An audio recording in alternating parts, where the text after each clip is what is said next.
मेरे प्यारे छात्रों, कैसे हैं आप लोग? आइए शुरू करते हैं आज का लाइव क्लास, है ना। तो बच्चों, पिछले क्लास में हम लोग हॉलो स्फीयर का कंडक्टिंग, नॉन कंडक्टिंग और सॉलिड स्फीयर का कंडक्टिंग केस देखे थे इलेक्ट्रिक पोटेंशियल निकालने के लिए outside the sphere, on the surface और इनसाइड। और उसके बाद हम लोग डीपीपी का सलूशन किए थे और कुछ एक्स्ट्रा क्वेश्चन किए थे। आज हम लोग इलेक्ट्रिक पोटेंशियल निकालेंगे, लेकिन नॉन कंडक्टिंग सॉलिड स्फीयर के द्वारा। क्लियर? किसके द्वारा? नॉन कंडक्टिंग सॉलिड स्फीयर के द्वारा। तो क्या होगा टॉपिक आज का?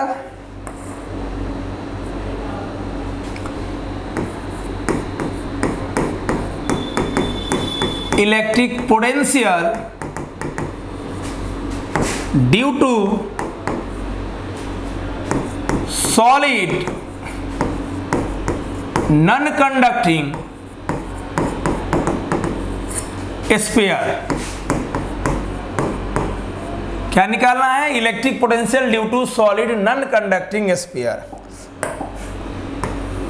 है ना बच्चों। नॉन कंडक्टिंग को इंसुलेटिंग और डाइलेक्ट्रिक भी बोला जाता है। कहीं कहीं अगर नॉन कंडक्टिंग का दूसरा नाम लिखा हुआ रहेगा तो घबराना मत, इसको कहीं पे लिख लो। नॉन कंडक्टिंग का मतलब इंसुलेटिंग भी, नॉन कंडक्टिंग का मतलब इंसुलेटिंग भी और डाइलेक्ट्रिक भी। तो कहीं भी अगर नॉन कंडक्टिंग की जगह इंसुलेटिंग रहे या डाइलेक्ट्रिक लिखा हुआ रहे तो घबराना मत, सबका मतलब एक ही होता है। और ये चीज भी तुम आपको पहले पढ़ा दिए हैं। क्लियर? क्लियर? चले आगे, चले आगे, इसको कहीं पे लिख लो। तो स्फीयर के केस में 3 केस होगा, है ना। तो केस 1 क्या होगा हमारा? केस 1 होगा when पॉइंट इज आउटसाइड। जब पॉइंट आउटसाइड हो, that means r greater than r. तो मान लीजिए ये सॉलिड स्फीयर है और इसके अंदर चार्ज है। सॉलिड नॉन कंडक्टिंग स्फीयर मतलब चार्ज इसके वॉल्यूम में रहेगा। चार्ज कहाँ रहेगा? वॉल्यूम में। और याद करो, जब चार्ज वॉल्यूम में रहता है उसको क्या बोलते हैं? Volume density of charge. अब वॉल्यूम डेंसिटी ऑफ चार्ज क्या होता है? Charge per unit volume. Volume density of charge क्या होता है? चार्ज पर यूनिट वॉल्यूम, है ना। तो चार्ज इसके वॉल्यूम में भरा हुआ है। धाके गजगजा दो, गज गज गज गज गज गज।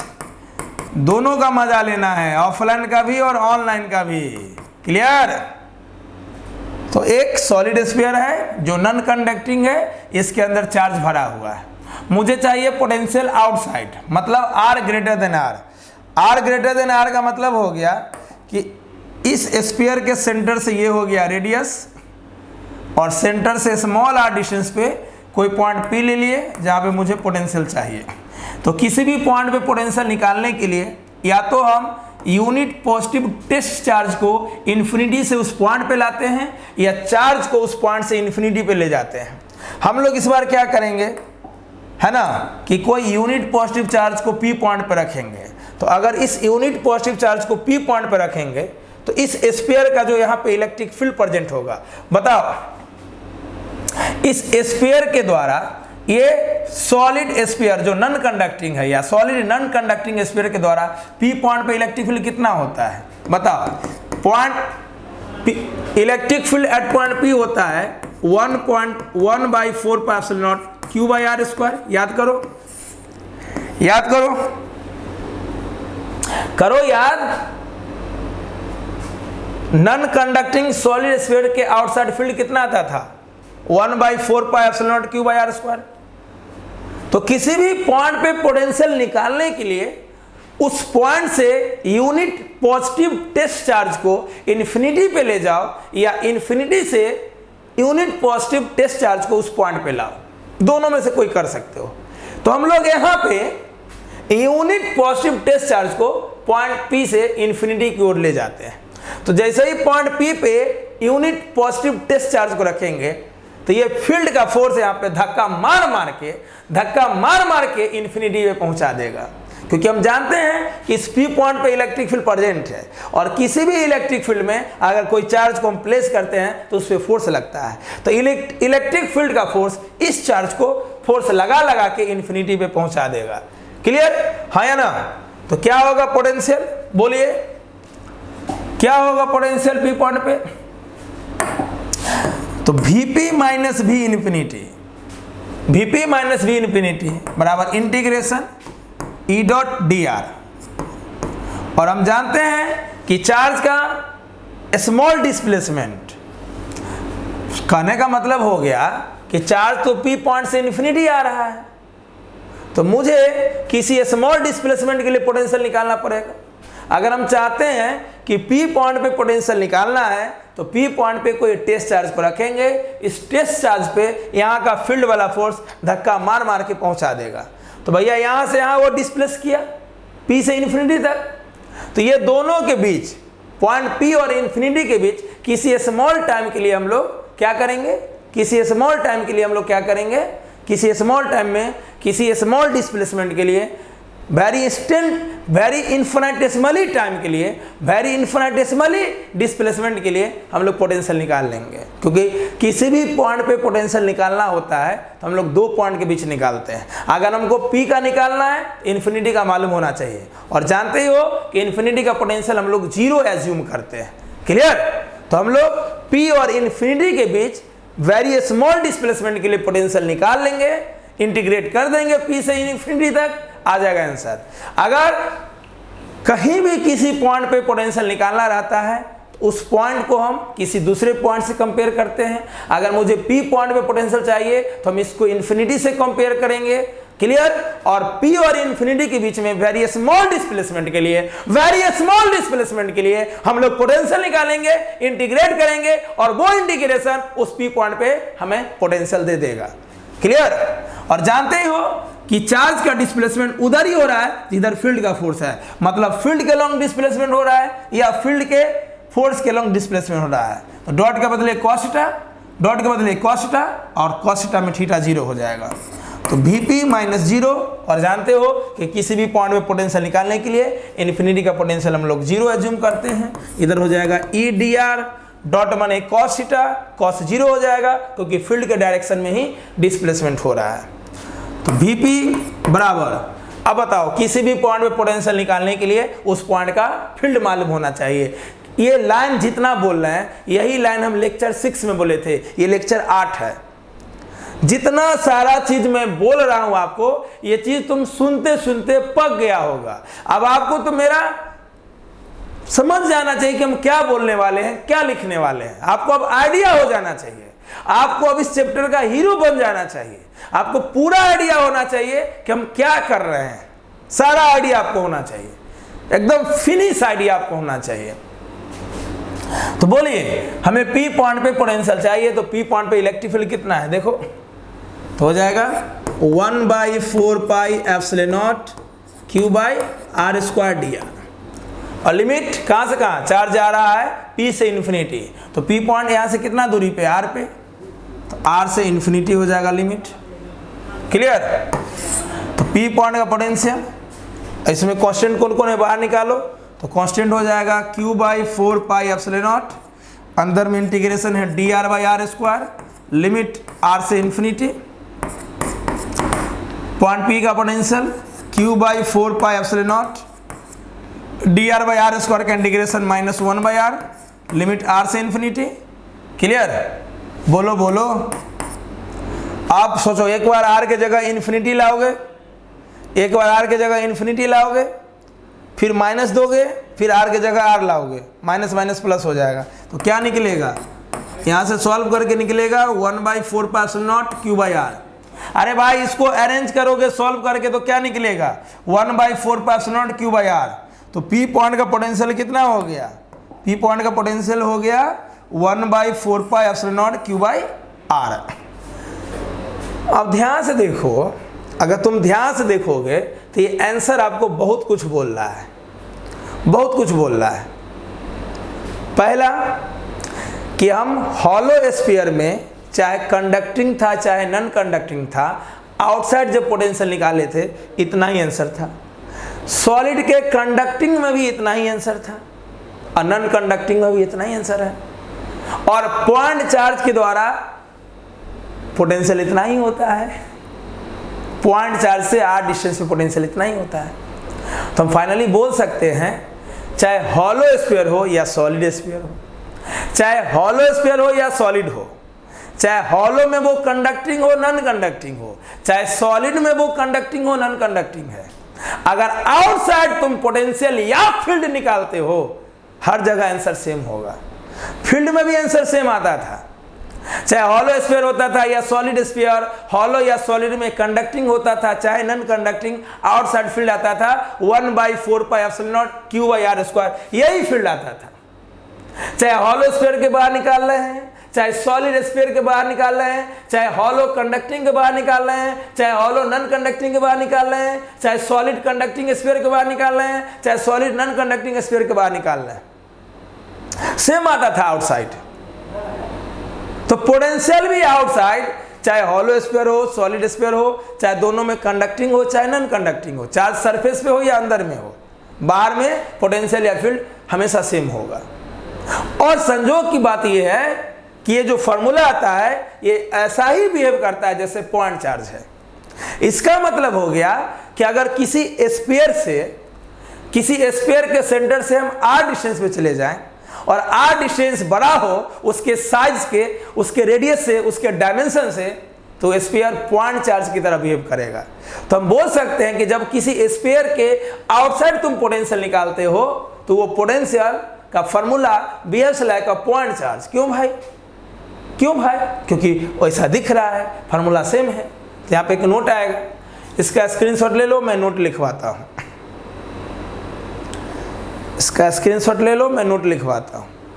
क्लियर है यहाँ तक? क्या लग रहा है, क्या लग रहा है फिजिक्स के पीछे? फिजिक्स में मजा आ रहा है ना? अगर किसी बच्चे को पहले फिजिक्स से डर लगता था तो क्या फिजिक्स से बेइंतहा मोहब्बत हो रहा है मेरे से पढ़ने के बाद? जल्दी बताओ। अगर आपको पहले फिजिक्स से डर लगता था तो मेरा ऑनलाइन क्लास या ऑफलाइन क्लास करने के बाद आपको कैसा फील हो रहा है? क्या चीजें इजी लग रही है?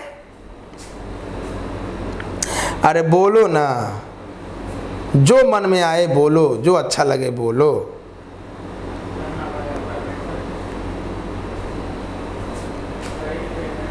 और मेहनत करे, धीरे धीरे तेजी में बदल जाएगा। इतना मजा आएगा ना कि जिंदगी में मुझे नहीं भूल पाओगे कोई।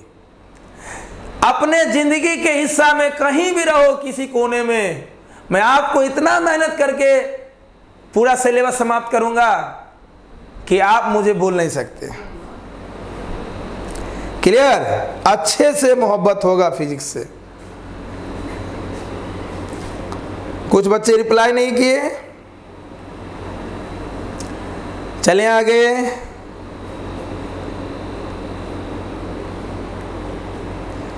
चलें आगे।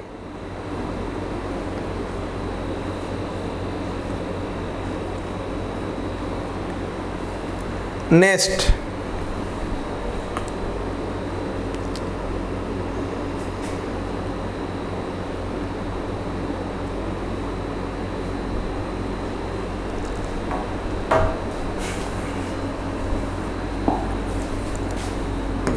नोट। मान लीजिए ये सॉलिड नॉन कंडक्टिंग स्फीयर है जिसके वॉल्यूम में चार्ज है। तो इसके सेंटर से r डिस्टेंस पे पोटेंशियल कितना आया है?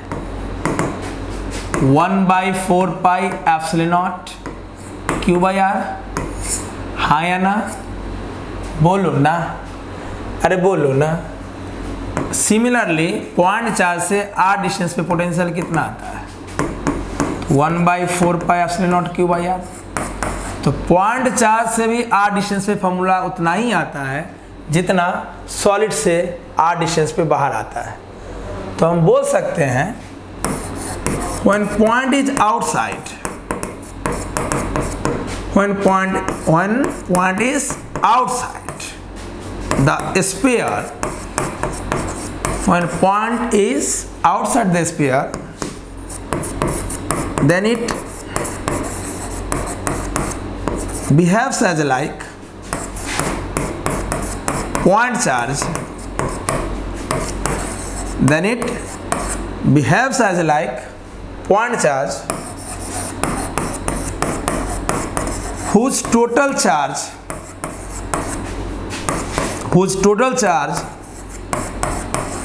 is concentrated at the center, whose total charge is concentrated at the center। मतलब हम बोल सकते हैं कि अगर स्फीयर के आउटसाइड तुम किसी पॉइंट पर फील्ड निकालते हो या पोटेंशियल निकालते हो तो वो पॉइंट चार्ज की तरह बिहेव करता है। तो अगर ये पॉइंट चार्ज की अगर ये पूरा बॉडी पॉइंट चार्ज की तरह बिहेव करता है तो पूरा चार्ज कहाँ पे रहेगा? सेंटर पे रहेगा। क्लियर? और ये सब नोट तो हम लोग लेक्चर नंबर 6 में भी किए थे और पहले चैप्टर में भी किए थे, है कि नहीं? ले लो स्क्रीनशॉट, ले लिए स्क्रीनशॉट। क्लियर है ये नोट? चलें आगे, जल्दी रिप्लाई करो, आगे बढ़ें, आगे बढ़ें।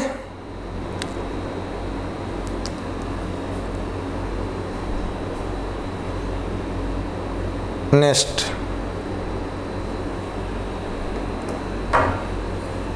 ओके ओके ओके, आ जाओ। तो जानते ही हो कि पहला केस होता है आउटसाइड। आउटसाइड का मतलब हो गया small r is greater than capital r. अब दूसरा केस होता है ऑन द सरफेस। अब मुझे इस सॉलिड नॉन कंडक्टिंग स्फीयर के सरफेस पे पोटेंशियल चाहिए, इसके सरफेस पे पोटेंशियल चाहिए। बस इस पॉइंट को उठा के यहाँ पे ले आओ, यहाँ पे ले आओ, यहाँ पे चाहिए। सोचो अगर ये पॉइंट घुसुक कर यहाँ आ जाएगा, है ना, ये पॉइंट घुसुक कर यहाँ आ जाएगा तो क्या होगा? सिर्फ ये डिस्टेंस ना चेंज हो रहा है, अभी स्मॉल आर दूरी पे है और ये पॉइंट यहाँ पे आ जाएगा। अगर पॉइंट बाहर है तो सेंटर से दूरी स्मॉल आर है, पॉइंट सरफेस पे आ जाएगा तो सेंटर से दूरी कैपिटल आर हो जाएगा, क्योंकि ये तो रेडियस के बराबर हो जाएगा। तो कॉन्सेप्ट में तो कोई बदलाव नहीं आएगा, बस फार्मूला में जो स्मॉल आर दिख रहा है ना उसके जगह कैपिटल आर हो जाएगा बस। Clear? When point is on the surface क्या हो जाएगा? केस 2 में when point is on the surface, जब पॉइंट सरफेस पे हो तो क्या होगा? सरफेस का मतलब स्मॉल आर बराबर कैपिटल आर, स्मॉल आर बराबर कैपिटल आर, हाँ या ना? बोलो ना, अरे बोलो ना, अरे बोलो ना, अरे बोलो ना, अरे बोलो ना। When point is on the surface का मतलब हो गया, when point is on the surface का मतलब हो गया, when point is on the surface का मतलब हो गया यहाँ पे पॉइंट P आ गया, है ना? ये तो आर ही होगा। तो आउटसाइड क्या आया था? इलेक्ट्रिक पोटेंशियल आउटसाइड, भी आउटसाइड क्या आया था? जल्दी बोलो। 1/4 pi epsilon naught q by small r. यहां पे क्या करना है? हेयर,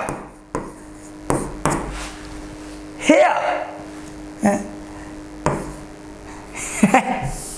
यहां पे क्या होगा? पुट कीजिए स्मॉल आर बराबर कैपिटल आर, बस फार्मूला वही रह जाएगा। तो भी क्या हो जाएगा? 1/4 pi epsilon naught q by capital are. ये हो जाएगा सरफेस, यहां से लगा दो। आउटसाइड ये आया था तो सरफेस पे ये आएगा, हाँ या ना, है ना? है ना? आया समझ में? आइए अब हम लोग केस 3 करेंगे। सबको ध्यान रखना, ग्राफ भी समझना है, ग्राफ समझाएंगे। अब है केस 3, तो आपके दिमाग में आ ही गया होगा केस 3 का मतलब इनसाइड, सारा चीज पढ़ा के ला रहे हैं। क्लियर? नेक्स्ट,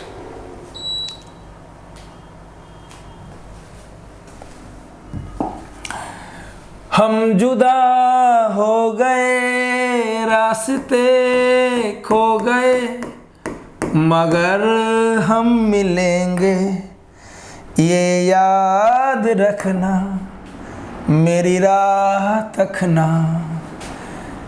ये याद रखना, मेरी राह तकना। One point is inside। जब पॉइंट इनसाइड हो इसका मतलब क्या हो जाएगा? R is less than capital R। ये याद रखना, मेरी राह तकना।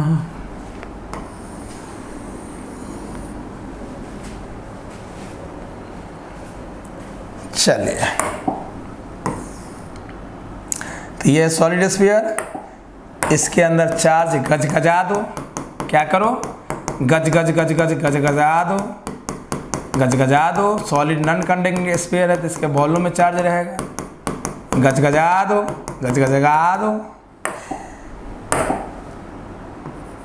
हम हैं इस पल यहाँ, जाने कल हो कहाँ, हम मिले ना मिले, हम रहे ना रहे, रहेगी ये सदा, प्यार की ये दास्ता, रहेंगे ये सदा, ये ज़मीं आसमां, हम रहे ना रहे, हम मिले ना मिले, रहेगी ये सदा, प्यार की ये दास्तां, रहेंगे ये सदा, ये ज़मीं आसमां।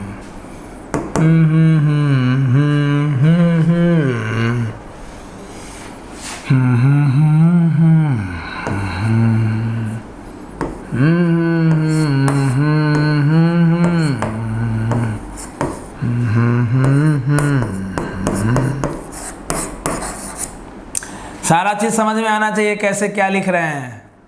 क्लियर? मैं भी पूछूंगा।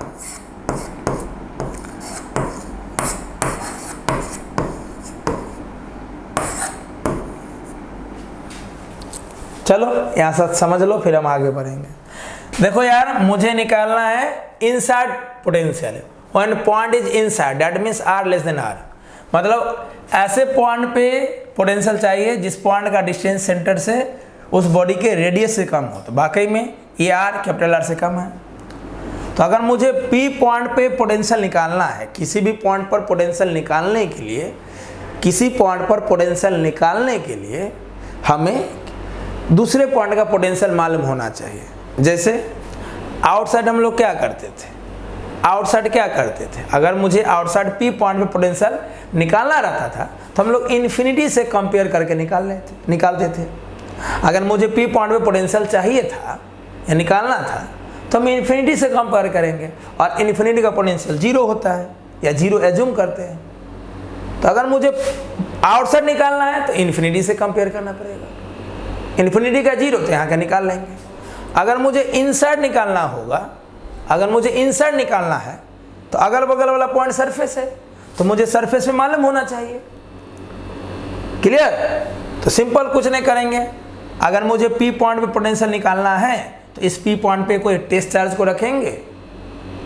क्या रखेंगे? टेस्ट चार्ज को। अब बताओ, P पॉइंट पे पोटेंशियल, P पॉइंट पे फील्ड होता है कि नहीं होता है? अगर इस पॉइंट पर, अगर इस पॉइंट पर कोई टेस्ट चार्ज को रखोगे, कोई टेस्ट चार्ज को रखोगे, किसी भी पॉइंट पे पोटेंशियल निकालने के लिए 2 काम करना पड़ता है। पहले उस पॉइंट पे टेस्ट चार्ज को रख दो, तो वहाँ पे अब जैसे मान लो पी पॉइंट पे हम टेस्ट चार्ज को रखेंगे तो यहाँ पे तो फील्ड प्रेजेंट ही है। बताओ इस पी पॉइंट पे फील्ड कितना होगा, जो अंदर है ना, अंदर में फील्ड कितना होता है, बताओ अंदर में फील्ड कितना होता है, कितना होता है अंदर में फील्ड? अंदर में फील्ड होता है k Q R by capital R3, है कि नहीं? बोलो, अंदर में फील्ड होता है k Q R by R3। बहुआ के का मतलब 1/4 पाई एप्सिलॉन नॉट। तो अगर हम इस पी पॉइंट पे कोई टेस्ट चार्ज को रखेंगे तो इस पी पॉइंट पे जो टेस्ट चार्ज है उसको यहाँ पे जो फील्ड है वो धक्का मार मार के सरफेस पे पहुंचा देगा। ऐसा थोड़ी नहीं है कि पी पॉइंट पे फील्ड नहीं है, फील्ड है। अब पी पॉइंट में फील्ड क्या होता है? किसी भी सॉलिड स्फीयर नॉन कंडक्टिंग के केस में अंदर में फील्ड होता है 1/4 pi epsilon naught Q small r by capital R3, या उसी को हम लोग लिखते हैं के क्यू आर बाई R3, हाँ या ना? तो भैया पी पॉइंट पे तो फील्ड है ही। जैसे ही पी पॉइंट पे हम कोई टेस्ट चार्ज को रखेंगे यहाँ का फील्ड फोर्स मार मार के सरफेस पे पहुंचा देगा।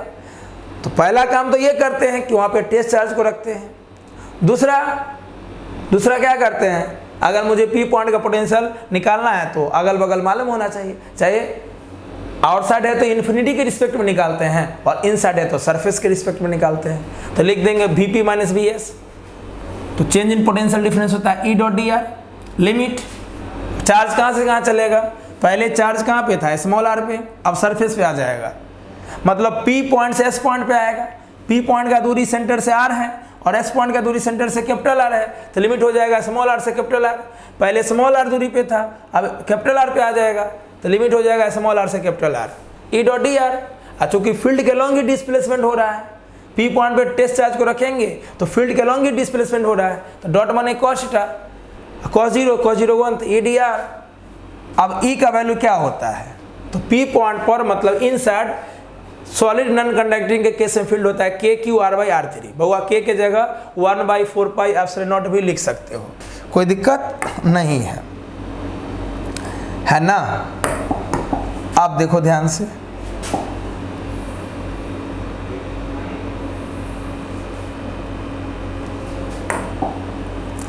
तो P पॉइंट का पोटेंशियल माइनस के क्यू बाई R बराबर, थोड़ा इसको पतला कर ले, बहुत मोटा है।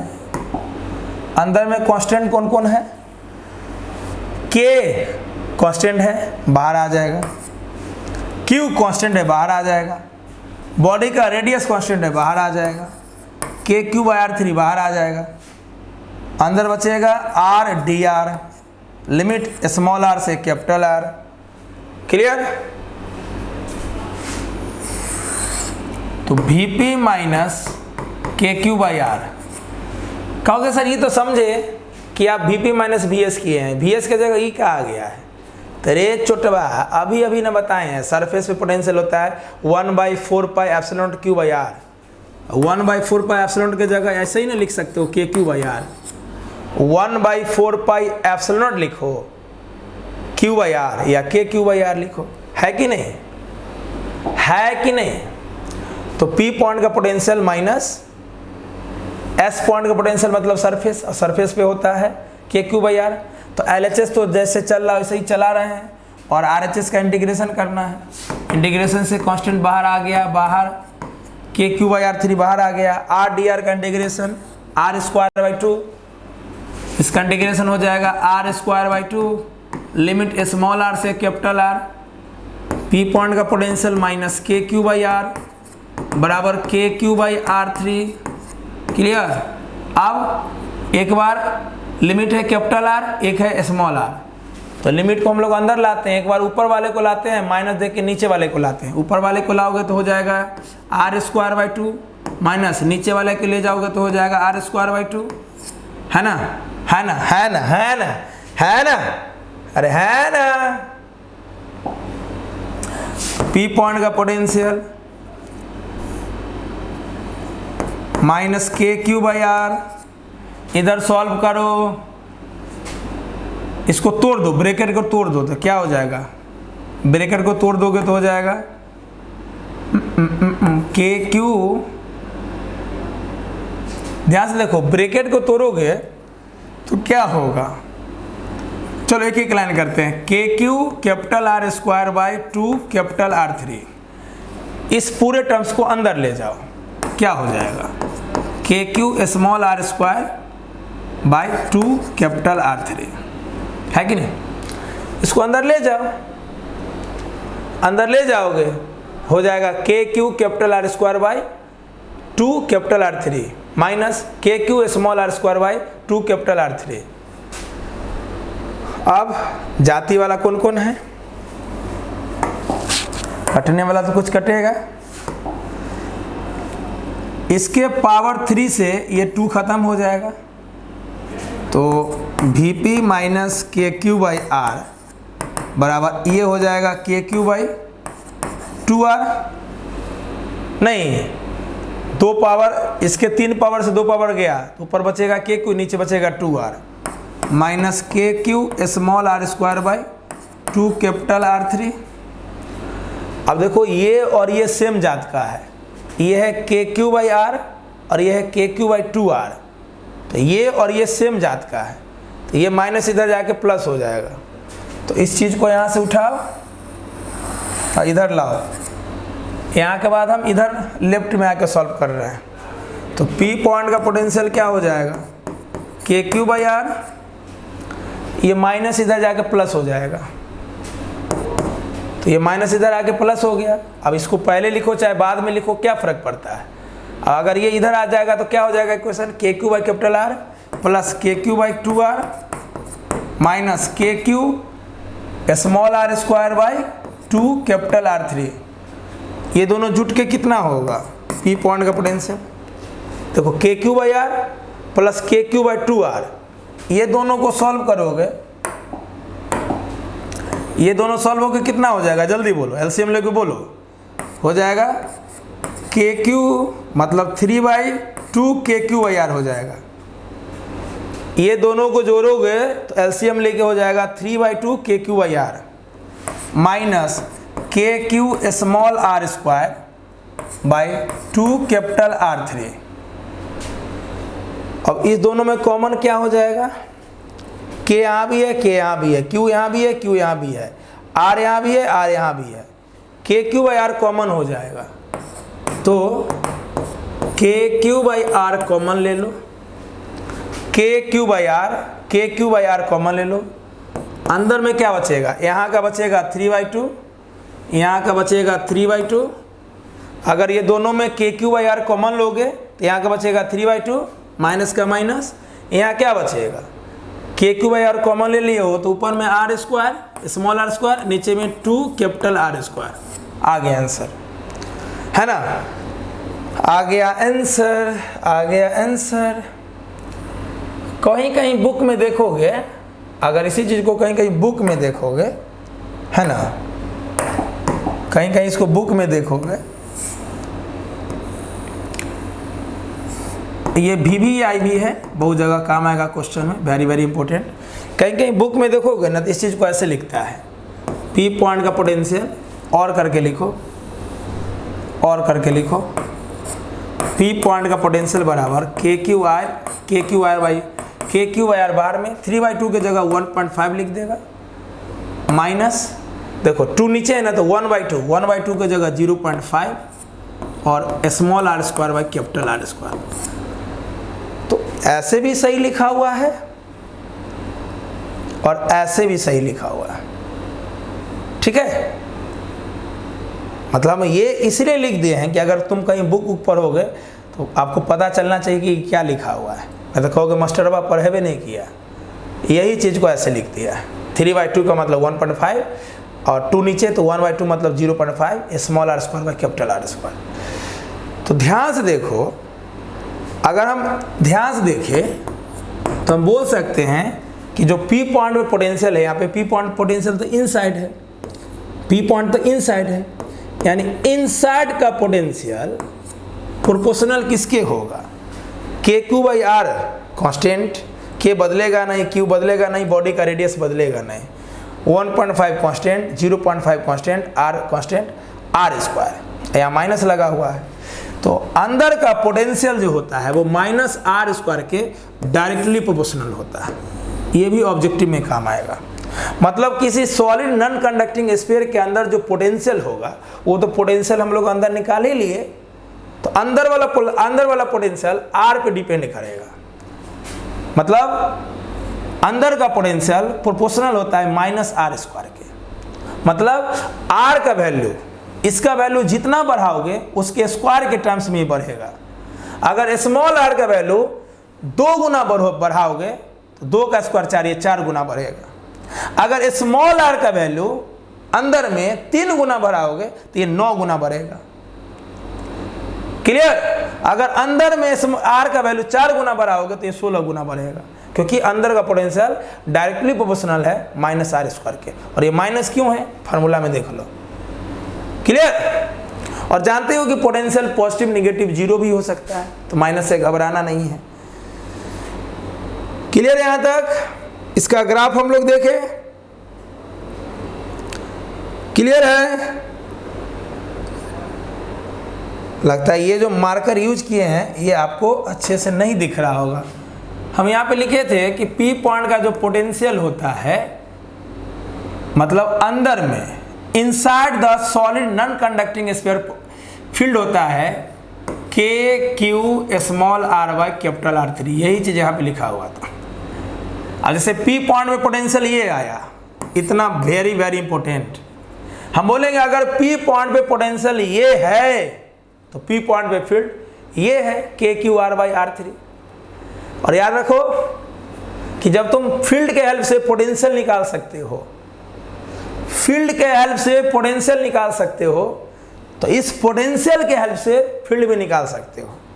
मतलब जितना फॉर्मूला में तुम फील्ड निकालना सीखे हो पहले चैप्टर में, तुम समझ लो कि वहां पे तुम दूसरा मेथड भी जान रहे हो, तीसरा मेथड भी जान रहे हो, और इतना मेथड तुम लेके चल ही रहे हैं पहले ही लेक्चर से। अरे बाबू, किसी पॉइंट पर पोटेंशियल निकालने के लिए जैसे फील्ड मालूम होना चाहिए, उसी प्रकार मान लो किसी पॉइंट पे आपको पोटेंशियल मालूम है। मान लो इस सॉलिड नॉन कंडक्टिंग स्फीयर के अंदर पोटेंशियल आपको मालूम है पी पॉइंट पे, और वो ये है, हमें इस पॉइंट पे फील्ड चाहिए, तो बेटा इसको डिफरेंशिएट करो, तुमको फील्ड मिल जाएगा जो हम यहां लिखे हैं। ये अलग बात है कि ये पहले चैप्टर में आपको पढ़ा दिए हैं। क्लियर? अगर इसको डिफरेंशिएट करोगे ना, होता है ना फील्ड क्या होता है, E बराबर होता है ना minus dv by D R. तो इस पूरे फॉर्मूला को स्मॉल आर के रिस्पेक्ट में डिफरेंशिएट करो, तुमको पी पॉइंट पे फील्ड मिलेगा, और फील्ड यही आएगा के Q R by capital r 3, जो पहले पढ़ चुके हो। क्लियर? ये है जादू, ये है जादू। तो जैसे फील्ड निकालने के लिए, पोटेंशियल निकालने के लिए फील्ड चाहिए उस पॉइंट पे, तो कहीं भी आपको किसी पॉइंट का पोटेंशियल मालूम है तो आप वहां से फील्ड निकाल सकते हैं with the help of differentiation. Clear? बात आ रही है समझ में? यानी आप बोल सकते हो कि किसी पॉइंट पे फील्ड मालूम है तो इंटीग्रेशन के हेल्प से उस पॉइंट पे हम पोटेंशियल निकाल सकते हैं।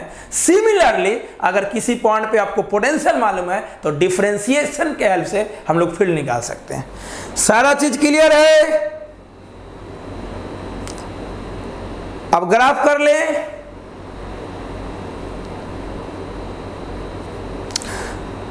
अच्छे से दिख रहा है? एक एक लाइन समझ में आया कैसे प्रूव किए? जल्दी बोलो, जल्दी बोलो। एक एक लाइन एकदम अच्छे से क्लियर है? पक्का? जो झूठ बोले चल। नेक्स्ट स्क्रीनशॉट लेके और अच्छे से नोट्स बनाना।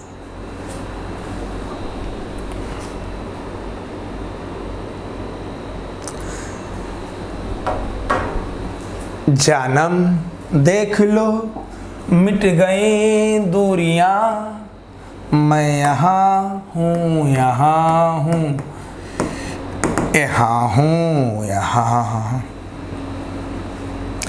तुम भुला ना सको मैं वो राज हूँ, तुम बता ना सको वो अंदाज हूँ। जानम देख लो मिट गई दूरियां, मैं यहाँ हूँ यहाँ हूँ यहाँ हूँ यहाँ। मान लो ये सॉलिड नॉन कंडक्टिंग स्फीयर है और इसके सेंटर पे पोटेंशियल चाहिए, सेंटर पे, एकदम सेंटर पे चाहिए, सेंटर पे चाहिए, इसके सेंटर पे पोटेंशियल चाहिए। अरे अरे अरे अरे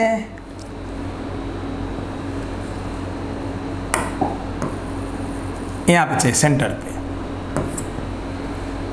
तो ये कहां का फॉर्मूला है?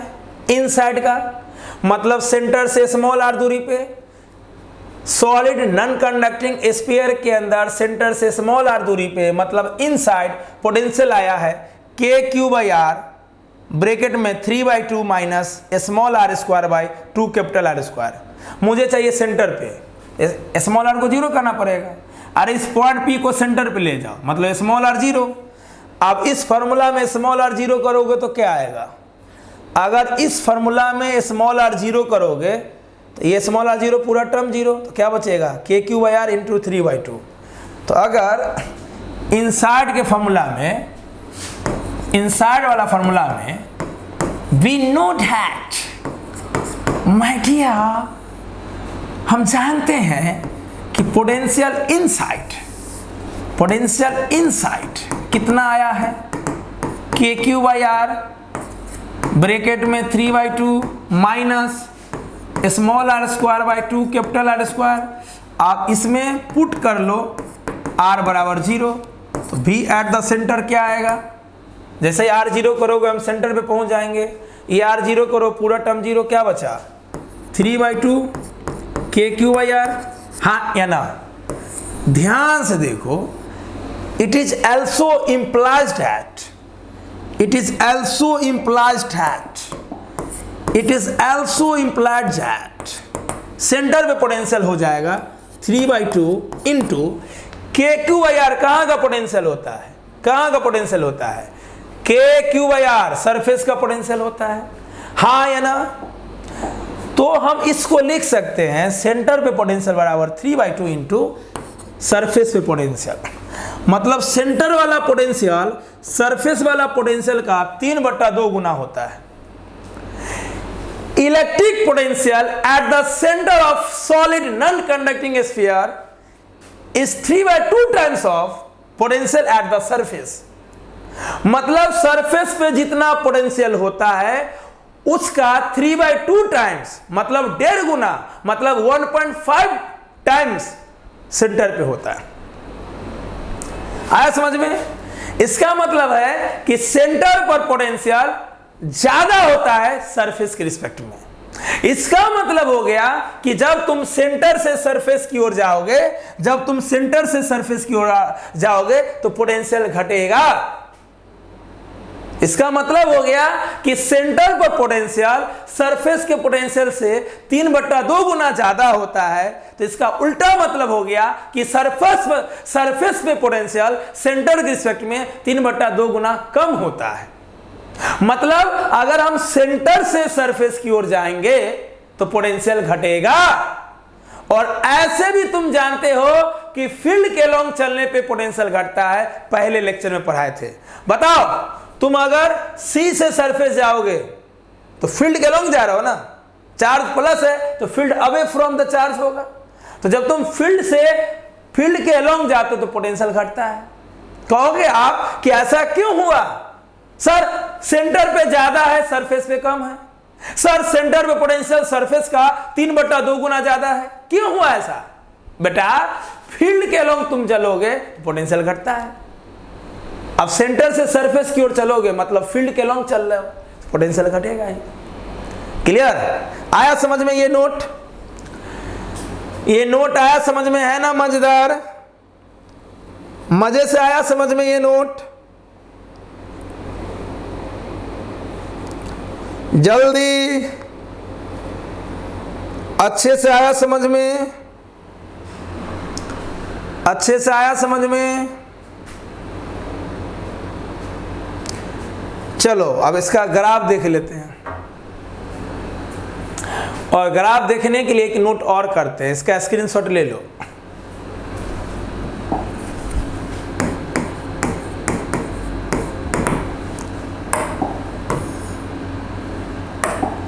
चार्ज अंदर भरा हुआ है, गज गज गज गज गज गज, है ना, है ना, है ना, है ना। ये है सेंटर, ये रेडियस। चले जाओ बाहर, तो बताओ बाहर में पोटेंशियल कितना आया है, आउटसाइड पोटेंशियल कितना, बोलो। 1/4 pi epsilon naught q by small r. तो 1/4 पाई एप्सिलॉन नॉट की जगह के रखो, के क्यू बाई आर। मतलब हम बोल सकते हैं कि अगर बाहर पोटेंशियल निकालोगे तो स्मॉल आर पे डिपेंड करेगा। कैसे? इन्वर्सली रूप से। मतलब सेंटर से जैसे जैसे दूर बढ़ोगे आर बढ़ेगा, आर के बढ़ने से पोटेंशियल घटेगा। ये बढ़ेगा, ये जितना बढ़ेगा ये उतना घटेगा। क्लियर? सरफेस पे पोटेंशियल ना बढ़ेगा ना घटेगा, मैक्सिमम होगा। क्लियर? क्योंकि सोचो अब यहाँ आउटसाइड पोटेंशियल का फॉर्मूला है k q by small r. तो स्मॉल आर तो वेरिएबल है, ये चेंज होगा तो ये भी चेंज होगा, बढ़ेगा तो घटेगा, ये घटेगा तो ये बढ़ेगा। लेकिन सरफेस वाला डिस्टेंस थोड़ी तुम चेंज करोगे। हम स्पेशली सरफेस पे बोलेंगे, सरफेस पे पोटेंशियल ना बढ़ेगा ना घटेगा, मतलब मैक्सिमम है। अब सेंटर से कंपेयर करोगे तब ना बोलोगे कि सर सेंटर के रिस्पेक्ट में तो कम है, कंपेयर करोगे तब ना। हम सिर्फ सरफेस पे बोलेंगे, तो सरफेस से पोटेंशियल ना बढ़ेगा ना घटेगा। क्लियर? अंदर बताओ, अंदर स्मॉल आर दूरी पे देखो, ये स्मॉल आर आउटसाइड का दूरी है, ये स्मॉल आर इनसाइड का दूरी है। इनसाइड कितना आया था? इनसाइड भी इनसाइड आया है k q by capital r bracket में 3/2 minus small r square by 2 capital are square. 2 capital are square था कि R3 था? आर स्क्वायर ही होगा, आर स्क्वायर ही होगा। हाँ हाँ, सही लिखा हुआ है। तो अंदर वाला पोटेंशियल जो है, अंदर वाला पोटेंशियल होता है सेंटर से आर डिस्टेंस पे ये वाला, और इनसाइड वाला पोटेंशियल डायरेक्टली प्रोपोर्शनल होता है माइनस आर स्क्वायर के। मतलब अंदर में स्मॉल आर जितना बढ़ाओगे उतना पोटेंशियल बढ़ेगा, और सेंटर में potential at the centre 3/2 k q by capital are. Clear है ये नोट? जो चीज अलग अलग लिखे हो उसको एक साथ लिखा दिए। अब ग्राफ में क्या होगा देखो ध्यान से, सेंटर से सरफेस की ओर जाओगे तो यो पोटेंशियल घटेगा, सेंटर से सरफेस की ओर जाओगे पोटेंशियल घटेगा, सरफेस से बाहर जाओगे तो भी पोटेंशियल घटेगा। तो मजेदार ग्राफ होगा, है कि नहीं? ले लो स्क्रीनशॉट, ले लो स्क्रीनशॉट ग्राफ।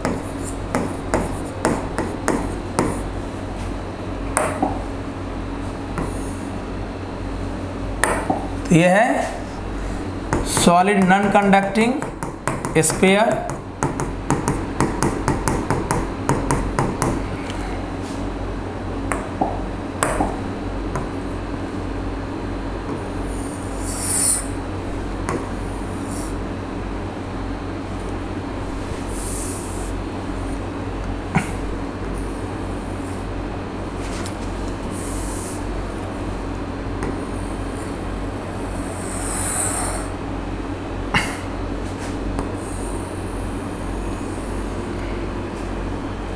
ये सेंटर का लाइन है, ये सरफेस का लाइन है, ये आउटसाइड है।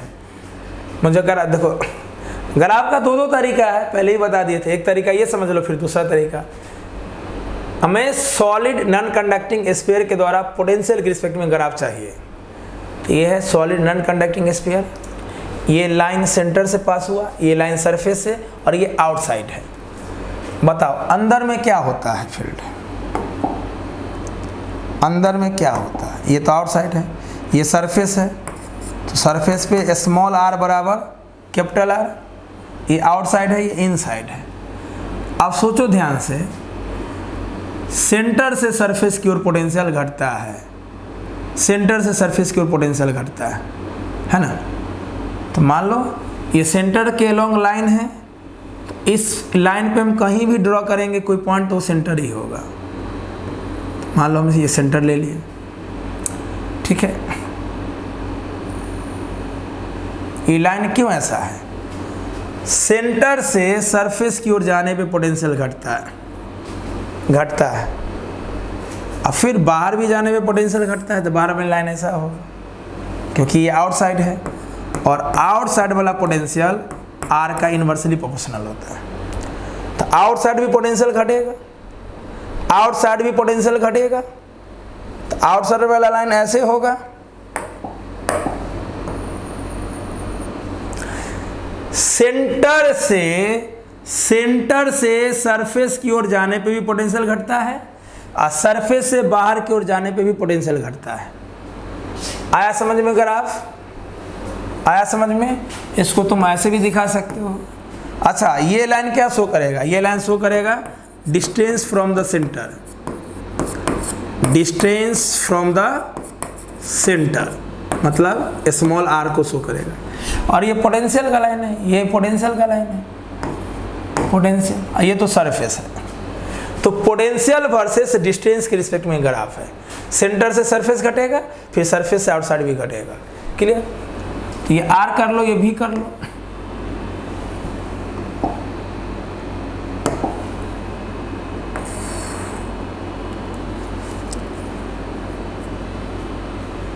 एक मिनट रुक जाओ, एक मिनट रुक जाओ।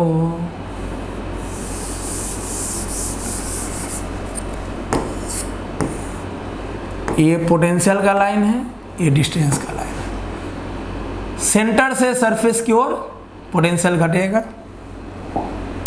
सेंटर से सरफेस की ओर पोटेंशियल घटेगा। तो मान लो ये सरफेस को शो कर रहा है, ये लाइन,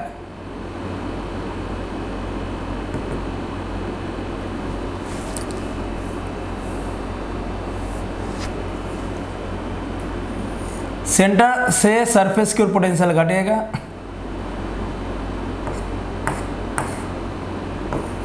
यहां तक सरफेस है, ये इनसाइड है। सेंटर से सरफेस की ओर पोटेंशियल घटेगा, फिर सरफेस से आउटसाइड भी जाओगे तो पोटेंशियल घटेगा। तो ऐसे भी दिखा सकते हो, ऐसे भी दिखा सकते हो। मान लो ये पोटेंशियल का लाइन है और ये है डिस्टेंस फ्रॉम द सेंटर। तो समझ लो कि यहाँ पे एक स्फीयर है, सॉलिड नॉन कंडक्टिंग स्फीयर है। विजुलाइज करो, सॉलिड नॉन कंडक्टिंग स्फीयर, उसका ये सेंटर है। तो सेंटर से सरफेस की ओर जाने पे भी पोटेंशियल घटेगा और सरफेस से आउटसाइड जाएंगे तो भी घटेगा। तो एग्जाम में तुम ग्राफ ऐसे भी बना सकते हो, ऐसे भी बना सकते हो। आया ग्राफ समझ में? आया समझ में ग्राफ? ग्राफ आया समझ में? झूठ नहीं बोलना, झूठ नहीं बोलना। क्लियर है ग्राफ? जल्दी। अरे हर क्लास में ग्राफ बता रहे हैं यार, पहले चैप्टर में ग्राफ समझाए हैं, यहाँ ग्राफ समझाए हैं, 11th में ग्राफ पढ़ाए हैं। अब तो चीज़ें आपको क्लियर हो जाना चाहिए कि ग्राफ का क्या, कौन लाइन कैसे ड्रॉ करना है। आपका ग्राफ एकदम क्लियर हो जाना चाहिए। हाँ, आज इतना ही है। ग्राफ आया समझ में बाबू? क्लियर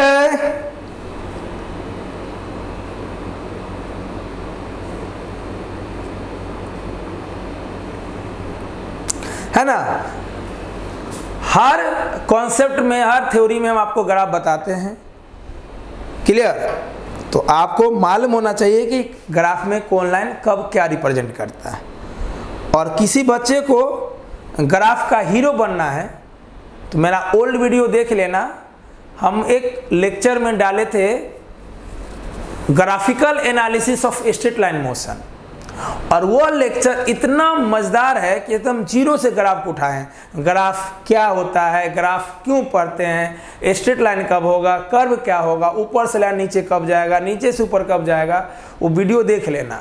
नहीं होगा तो ऑफिस में फ़ोन करके, या आप तो ऑफलाइन में ही मिलोगे तो हम ऑफलाइन में ही लिंक दे देंगे, अब तो क्लास में भी मिलेंगे हम लोग, है ना। तो ग्राफिकल एनालिसिस वहाँ पे बहुत ज़बरदस्त उस वीडियो में है। तो अब तो देखो ऑनलाइन का तो मदद लेना है, तुम ऑफलाइन आकर अपने बेसिक को, अपने कमज़ोरी को वीडियो देखकर भी दूर कर सकते हो। अब बाकी तो हम डॉट बताते ही हैं हमेशा। तो मिलते हैं अगले क्लास में नए एनर्जी, नए उत्साह, नए सोच के साथ। आपका बहुत बहुत धन्यवाद।